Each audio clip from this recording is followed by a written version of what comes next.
लग्नेश यदि कर्म स्थान में हो तो व्यक्ति की आत्मा उसके कर्मों में होती है, अपने कर्मों से जीवन में आगे बढ़ता है, अपने कर्मों से उच्चतम पदों की प्राप्ति करता है, अपने कर्मों से वो मान सम्मान पद प्रतिष्ठा की प्राप्ति करता है।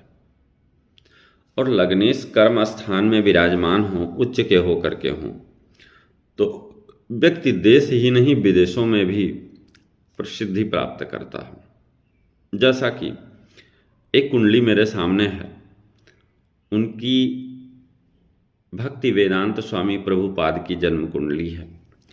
उनकी 10 नंबर की लग्न है और उनके शनि देव उच्च के होकर के उनके कर्म स्थान में विराजमान है।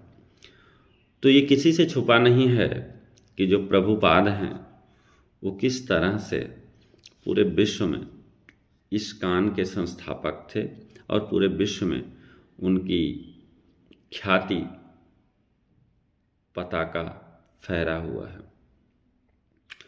तो यदि आपके भी लग्नेश आपके कर्म स्थान में हैं तो अपने कर्मों को, अपनी आत्मा की आवाज़ सुनते हुए अपने कर्मों को धार दीजिए और जीवन में उच्चतम पदों की प्राप्ति कीजिए, क्योंकि राजयोग तो बन ही रहा है। यदि लग्नेश कर्म स्थान में विराजमान है तो केंद्र और त्रिकोण का संबंध तो बन ही रहा है, उसमें कोई दो राय नहीं है।